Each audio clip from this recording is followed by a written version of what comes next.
ఓం నమో భగవతే వాసుదేవాయ.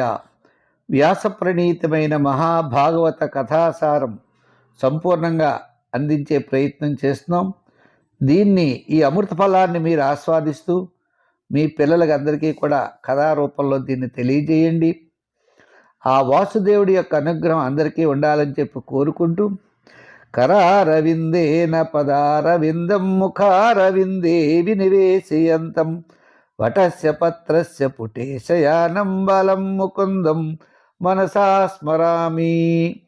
కృష్ణం వందే జగద్గురుం. ఓం శ్రీ మహాగణాధిపతయే నమః. ఓం నమో శ్రీలక్ష్మీ వెంకటేశ్వర స్వామినే నమః. ఓం నమో భగవతే వాసుదేవాయ. రామాయ రామభద్రాయ రామచంద్రాయ వేధసే రఘునాథాయ నాథాయ సీతాయా పతయే నమః. నారాయణం నమస్కృత్య నరం చైవ నరోత్తమం దేవీం సరస్వతీం వ్యాసం తతో జయముదీరయేత్. వ్యాసం వసిష్ఠనప్తారం శక్తే పౌత్రమకల్మషం పరాశరాత్మజం వందే సుఖతాతం తపోనిధిం. ఇప్పుడు వ్యాస ప్రణీతమైన మహాభాగవతంలో ఇప్పుడు మనం 62వ కథలోకి వచ్చేసాం. చతుర్థ స్కందం అనమాట అండి. చతుర్థ స్కందం చివరికి వచ్చాం. ఇప్పుడు పురంజనోపాఖ్యానం అయిన తర్వాత ఈ పురంజనోపాఖ్యానం ప్రాచీన బరీష్ అనే మహారాజుకి నారదుడు చెప్పాడు. ఇదంతా కూడా, అబ్బాయి, ఈ శరీరము దేహము అనేది అనిత్యము, నిత్యం పరమాత్మ. ఇవన్నీ కూడా లౌకిక వాంఛలు వదిలినప్పుడు మాత్రమే పరమాత్మను తెలుసుకోగలరు అని ప్రాచీన బర్హికి నారదుడు మొత్తం విషయమంతా ఈ పురంజనోపాఖ్యానం గురించి చెప్పాడు. అంటే నీ శరీరమే ఒక పురం లాంటిది, ఈ శరీరంలో వీటన్నిటితో నువ్వు జీవిస్తున్నావు అని, మనం దేనికోసం జీవిస్తున్నాం, ఏవి శాశ్వతం ఏవి శాశ్వతం కాదనే విషయాన్ని ప్రాచీన బర్హికి చెప్పాడు. ఆయన కూడా యజ్ఞయాగాది క్రతువులు చేసేవాడు. చేస్తూ ఉంటే అవన్నీ చివరికి వదిలిపెట్టి మహావిష్ణువుని ధ్యానం చేయడం కోసం తన కుమారులైనటువంటి ప్రచేతసులకి చెప్పాడనమాట. మీరు కూడా భగవంతుడిని ధ్యానించండి రా అబ్బాయి అని చెప్పి, ఈ ప్రచేతసులు తన తండ్రి యొక్క ప్రాచీన బరి యొక్క ఆదేశానుసారము సముద్ర జలాల్లో ఉండి శంకరుడు ఉపదేశించినటువంటి రుద్రగీతని వారు పాలన చేయడం ప్రారంభం చేశారు. గొప్ప తపస్సు చేశారు. ఎన్ని సంవత్సరాలు అనుకుంటున్నారు? 10,000 సంవత్సరములు చేశారు తపస్సు. 10 వర్ష సహస్రాంతి పురుషస్తు సనాతన తేషాం ఆవిరభూత్ కుచ్ఛ్రం శాంతేన సమయన్ రుచా. ఆ ప్రచేతసులు 10,000 సంవత్సరాలు తపస్సు చేసేటప్పటికీ ఆ తపస్సు యొక్క ప్రభావం వల్ల తపస్సుకు మెచ్చి ఆ గరుత్మంతుడి యొక్క భుజాల మీద ఎక్కి ఆ మహావిష్ణువు ఎలా ఉన్నట్ట, బంగార పర్వతం, ఆ పర్వతం పైన నీలమేఘం ఎలా ఉంటుందో బంగారు పర్వతం లాంటి గరుత్మంతుడు, ఆయన మీద నీలమేఘం లాంటి శ్రీ మహావిష్ణువు ప్రకాశిస్తూ ఉన్నాడు. సుపర్ణస్కందమారూఢో మేరు శృంగమివాంబుధ పీతవాస మణిగ్రీవ కుర్వన్ వితిమిరహాదిశ. ఆ బంగార పర్వతం మీద నీలమేఘశ్యాముడై స్వామి ఆ ప్రచేతసులకి సాక్షాత్కారం ఇచ్చారు. ఇంకెలా ఉన్నాడు? కౌస్తుభమణిని ధరించేడు ఆయన. దివ్యమైనటువంటి కాంతులు కలిగిన వాడు. అంటే దేదీప్యమానంగా వెలిగిపోతూ దివ్యమైన లక్ష్మీదేవిని వక్షస్థలం మీద పెట్టుకుని శోభాయమానంగా ప్రకాశించేటువంటి శ్రీ మహావిష్ణువు ప్రచేతల స్తుతులతో ఇలా అన్నాడు, ఓ రాజకుమారులారా, మీరు అన్యోన్యము అనురాగంతో ఎల్లప్పుడూ ధర్మము యందు ఆసక్తి కలిగిన వారై ఉన్నారు. ప్రచేతసులు మీ తండ్రి గారి యందు సదా భక్తి కలిగి ఉన్నారు. మీ భక్తికి నేను సంతుష్టుడయ్యాను కాబట్టి మీరు ఏదైనా కోరుకోండియా, వరం కోరుకోండి అని ప్రచేతసుల్ని అడిగాడు. అని ఇంకేమన్నాడు తెలుసా? ప్రతిరోజు సంధ్యాకాలంలో మిమ్మల్ని స్మరిస్తే చాలు. ఈ ప్రచేతసులు అనే సోదరులు అన్నమాట. మనం సాయంకాలం సంధ్యా సమయంలో ప్రచేతసుల్ని స్మరించినట్లయితే మన సోదరులు ఎక్కడైనా విభేదాలు ఉంటే తొలగిపోతాయట. ప్రచేతసులు అని స్మరించాలి మనం, విష్ణు భక్తులు వాళ్ళు. ఇంకా రెండో విషయం, మనకి ఎవరితోనైనా స్నేహభావం లేదు, శత్రుత్వం పెరిగింది, శత్రుత్వం తగ్గి మిత్రత్వం పెరుగుతున్నట్టు ఈ ప్రచేతసుల్ని స్మరిస్తే చాలు సంధ్యా సమయంలో. అంచేత ఆయన ఏమన్నాడో తెలుసా, ప్రాతకాలంలో కానీ సాయంకాల సమయంలో కానీ రుద్రగీతముల ద్వారా నన్ను ఎవరైతే స్తుతిస్తారో వారు కోరిన కోరికలు కూడా నేను తీరుస్తాను అన్నాడు. ఇదో వరం. ప్రాతకాలంలో సాయంకాల సమయంలో ఈ రుద్రగీతలు కనుక పారాయణ చేస్తే మనం తప్పనిసరిగా ఉంటుంది. వరం వృణీధ్వం భద్రం ఓ యూయం మే నృపనందన సౌహార్దేన పృథగ్ధర్మాస్తుష్టోహం సౌహృదేనవ. భగవంతుడు అహంగా అలా అంత మాట అన్నాడు. మీరు చేసిన తపస్సుకు చాలా సంతోషించారు, వరం కోరుకోండి అంటూ ఇలా మీరు మీ తండ్రి గారు కోరిక ప్రకారం ఈ సముద్ర జలాల్లో ఉండి ఈ యొక్క ఘోరమైనటువంటి తపస్సు 10,000 సంవత్సరాలు చేశారేమా, మీకు చాలా మంచి జరుగుతుంది నాయన అని. మీ వంశములో విశ్వవిఖ్యాత పురుషుడు మీకు పుత్రుడిగా పుడతాడు. అతడు గుణాలతో, బ్రహ్మదేవుడి కంటే మించిన గుణాలతో పుడతాడు. అది అతని వల్ల మీ యొక్క యశో వైభవాలు, కీర్తి ప్రతిష్టలన్నీ బాగా పెరుగుతాయి. మీ వంశం చాలా పెరుగుతుంది, మీ కీర్తి ప్రతిష్టలు పెరుగుతాయి నాయన అని చెప్పి మహర్షి, కండు మహర్షి అని ఒకడు ఉన్నాడయ్యా, అతను తపస్సు చేస్తున్నాడు. ఎప్పుడైనా ఇలా తపస్సు చేసేప్పటిగా ఆ తపస్సు భంగం చేయడానికి ఇంద్రుడు సిద్ధంగా ఉంటాడు కదండి. ఎందు గురించి, వీడు తపోబలంతో నీకు ఏ వరం కావాలంటే నాకు ఇంద్ర పదం కావాలంటాడేమో అని ఆయన పదవిని రక్షించుకోవడం కోసం ఒకటి. రెండు, అతను తపస్సు ఎంత అని పరీక్షించడం కోసం భగవంతుడే నిర్మింపబడడం అనుకోండి. వారికి వాంఛలనే ఉండవు దేవతలకి, కానీ వారి తపస్సు ఎటువంటి తపస్సు చేశారు, ఆ తపస్సును పరీక్షించాలంటే మరి ఎవరొకరు కావాలి కదండి. ఆ విధంగా ఇంద్రుడు కండు మహర్షిని తపస్సుని పరీక్షించడం కోసం ప్లంలోచ అనే ఆమెను పంపేట అప్సరస. ప్లంలోచ ఆమె పేరు. ఆమె ఎవరి దగ్గరికి, కండు మహర్షి దగ్గరికి. కండు మహర్షి ఘోరమైన తపస్సు చేస్తాడు. ఈ ప్లంలోచ వచ్చిన వెంటనే ఈమె యొక్క సౌందర్యానికి మోహవశుడైపోయినటువంటి ఆ మహర్షి ఆమెతో కాలక్షేపం చేశాడు. ఈ లౌకిక వాంఛలకు లోనైపోయాడు. అయిపోతే ఒక శిశువు కలిగింది. శిశువుని కన్న తర్వాత ఆమె వెళ్ళిపోయింది. ఈ శిశువుని ఎవరు రక్షిస్తారా అంటే ఆ చెట్లు రక్షిస్తూ ఉన్నాయ్యా. ఆ శిశువును ఆ వృక్షాలే పెద్దవి చేసాయి. ఆ శిశువు ఆకలి దప్పులతో బాగా ఏడవడం ప్రారంభం చేసింది. చంద్రుడు ఏం చేశాడు, అమృతమయమైనటువంటి తన చూపుడు వేల్ని ఆ పిల్ల నోట్లో పెట్టాట. ఆ శిశువు ఆ వేలు ఎప్పుడైతే పెట్టాడో అమృతాన్ని స్వీకరించి ఆమె జీవించింది. అందుగురించనే మనం చెంచాలతో భోజనం చేయకూడదటండి, చేతులతో తినాలి. వేళల్లో అమృతం ఉంటుంది అన్నారు. చంటి పిల్లలు కూడా వేలు ఇలా నోట్లో పెట్టుకుంటారట, వాళ్ళకి చిన్నప్పుడు అమృతం చీకుతూ ఉంటారట.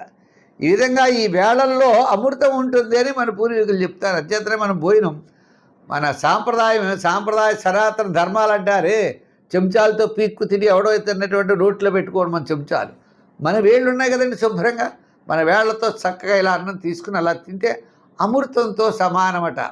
అంచేత మరి ఈ విషయం నీ చెప్పింది కాదండి, భాగవతంలో ఇప్పుడు మీ తండ్రి అయినటువంటి రాజర్షి ఈ ప్రాచీన బరుడు నా సేవల్లో ఆసక్తుడై ఉన్నాడయ్యా.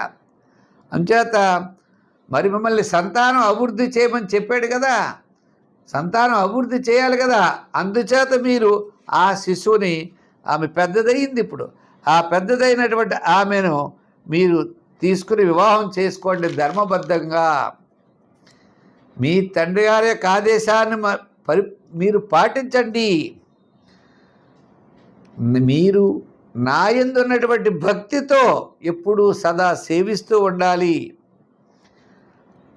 అని చెప్పి మీకు ఈ లోకంలో పరలోకంలో కూడా గొప్ప కీర్తి ప్రతిష్టలు మీకు పెరుగుతాయి అని చెప్పాడు శ్రీ మహావిష్ణువు ఆ యొక్క ప్రచేతసులకు. ఓ హరి, నీకు నమస్కారం అయ్యా మహానుభావ, మహానుభావ అని చెప్పి వాళ్ళు అన్నారు.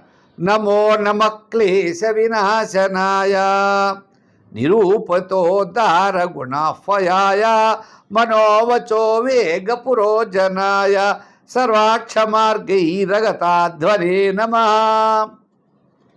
ఆ ప్రచేతసులకు చెప్పారు, ఏమని పలానా అమ్మాయి ఉంది, మీరు చేసుకుని మంచి వంశం యొక్క అమూర్తైన సంతానం కలుగుతుంది, మీ కీర్తి ప్రతిష్టలు పెరుగుతాయి, మీరెప్పుడు నా యందు భక్తి తత్పరులై ఉండాలని చెప్పి స్వామి చెప్పాడు. అయిపోయింది. వీళ్ళేమన్నారంటే మరి ఆ స్వామిని స్తుతిస్తున్నారు. నమో నమ క్లేశ వినాశనాయ. నువ్వు సకల క్లేశాలు, భక్తుల యొక్క సకల క్లేశాలని కూడా నువ్వు తొలగించేసేటువంటి వాడు. నీ నామాలని స్తుతించే చాలు. శుద్ధాయ శాంతాయ నమస్వనిష్టయా మనస్య పార్థం విలసద్వయాయ నమో జగత్స్థానలయోదయేషు గృహీతమాయ గుణ విగ్రహాయ. అంతర సాక్షాత్తు శ్రీమన్నారాయణుడు ప్రత్యక్షమయ్యేటప్పటికీ ప్రచేతసులంటున్నారు, నీవు నిత్య శుద్ధ స్వరూపుడువయ్యా, శాంత స్వరూపుడువు, నీ యందు మనసు ఉంచితే చాలు మా యొక్క దుఃఖాలన్నీ కూడా తొలగిపోతాయి. బ్రహ్మ విష్ణు మహేశ్వరుల యొక్క రూపాన్ని ధరిస్తూ ఉంటావు. ఓ పరమాత్మ, ఇదంతా ఈ సృష్టి అంతా నీలోనే ఉన్నది, సమస్తమైన జగత్తు నీలోనే ఉన్నది, నువ్వేమి చేసినా కూడా అది చాలా గొప్పదయ్యా మహానుభావ అని చెప్పి ఆ ప్రచేతసులు వారిని స్మరిస్తూ ఉన్నారు. నీ నాభి నుండి ఆవిర్భవించినటువంటి కమలం ఈ జగత్తుకి ఉత్పత్తి స్థానమైనది. నీ కంఠంలో వేసుకునే పద్మహారాలు ప్రకాశిస్తూ ఉంటాయి. వాటి పద్మాలకి నమస్కారం. నమః కమల నాభాయ నమః కమల మాలినే నమః కమల పాదాయ నమస్తే కమలేక్షణ. నమః కమల నాభాయ, కమలం అంటే కలువ, నాభి అంటే పొట్ట. నమః కమల మాలినే, మరి మెళ్ళలో వేసుకునే హారాలు అవ్వచ్చు, ఆ పాదాలు అవ్వచ్చు. నమః కమల కింజల్ కపిశంగా మలవాససే సర్వభూత నివాసాయ నమో యుగ్మక్షయి సాక్షినే.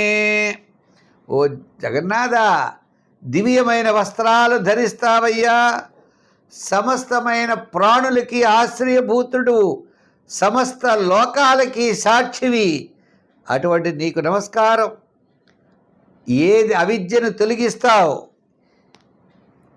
మా కష్టాలన్నింటినీ తొలగిస్తావయ్యా. నీ దివ్యమైన రూపము మాపై కరికరం చూపినందుకు మేము ఎంతో ఆనందపడుతూ ఉన్నాం. గర్వంతో ఉన్న వాళ్ళకి, అహంకారంతో ఉన్న వాళ్ళకి నీ యొక్క దర్శన భాగ్యం లభించదయ్యా. నీ యొక్క అంచేత ఓ జగదీశ్వర, నీవు సకల లోకానికి గురువయ్యా. చతుర్విధ ఫల పురుషార్థములు స్వరూపుడు. చతుర్విధ ఫల పురుషార్థములు అంటే ధర్మార్థ కామ మోక్షములు, వాటికి ప్రతిరూపమే నీవు. మోక్షాన్ని చూపించేటువంటి వాడువు నీవు. మాయతో మమ్మల్ని అందరినీ కప్పేస్తావు, మాయా అనే ముసుగులో మమ్మల్ని పడేస్తావు, ఈ లోకాన్ని నడిపిస్తూ ఉంటావు. మళ్ళా నిన్ను ఈ మాయ నుండి కూడా మమ్మల్ని బయటపాడేసేటువంటి వాడు నువ్వే. కానీ ఈ మానవుడు ఇలాగా జనన మరణ సంసారం అనే చక్రంలో తిరుగుతూ ఉంటాడయ్యా. నీవు నీ యందు భక్తి కలిగేటట్లుగా వరవి, అంతకన్నా వరం ఎందుకు? నీ యొక్క దర్శనం లభించింది. నీ దర్శన భాగ్యం చేత మేము వేరే చోటకి ఎలా పెడతాం? పారిజాత పుష్పం యొక్క మకరందాన్ని తుమ్మిద లభిస్తే ఆ పారిజాత పుష్పాన్ని వదిలి వేరొక చోటకి ఎలా పెడుతుందయ్యా తుమ్మిద? అదేవిధంగా నీ యొక్క పాదార వింద సేవల చేత అత్యుద్భుతమైనటువంటి ఫలితము, ఆనందము మాకు కలిగినప్పుడు మేము నీ యొక్క పాద సేవ కాకుండా వేరే చోటకి మేము ఎలా పెడతాం? పరమపురుష, భక్తుల యందు, సమాజము యందు నిరంతరము నువ్వు కాపాడుతూనే ఉంటావు, ఈ లోకాన్ని రక్షిస్తూనే ఉంటావు, ఈ లోకంలో మానవులందరూ ఎలా ఉండాలో చెప్తూ ఉంటావు. జన్మ మరణ రూపమైన రోగము యొక్క చికిత్స అనేది సాధ్యం కాదు. జన్మ మరణ అంటే పుట్టడం, చావడం. దీన్ని చికిత్స ఎవరు చేయగలరు? ఎవరు చేయలేరు. జనన మరణాలు లేకుండా ఎవరూ చేయలేరు, నువ్వు ఒక్కడవే చేయగలవు.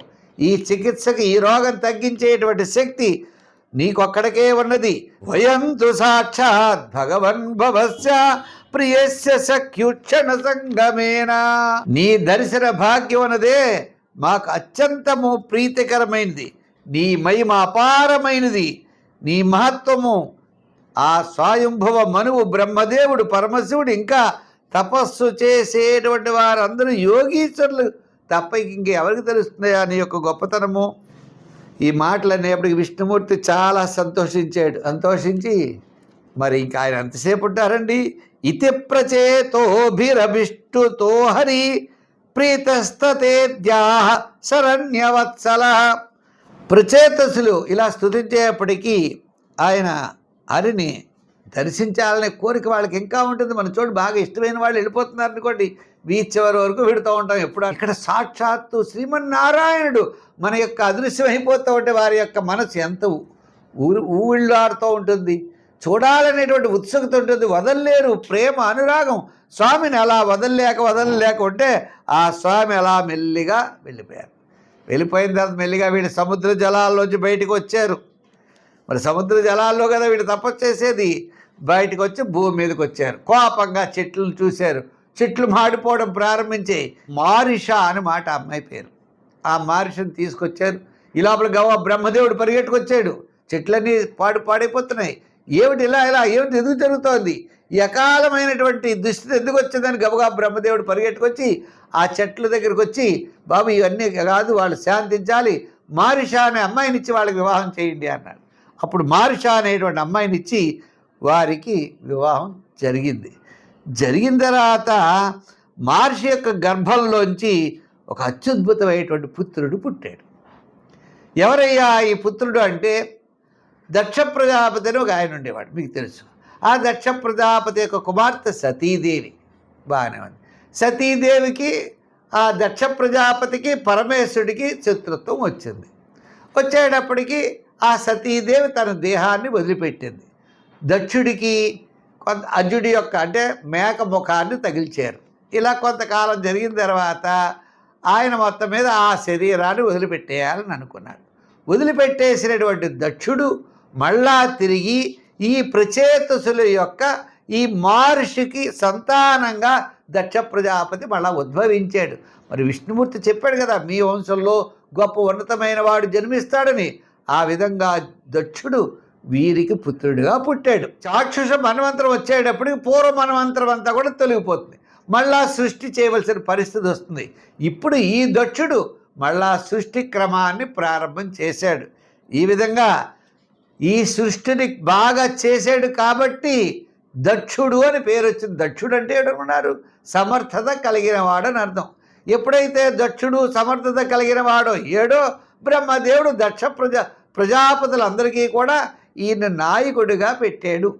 ఈ విధంగా దక్ష ప్రజాపతి సమర్థవంతమైన పాలన, సమర్థవంతమైన సృష్టి జరిగింది.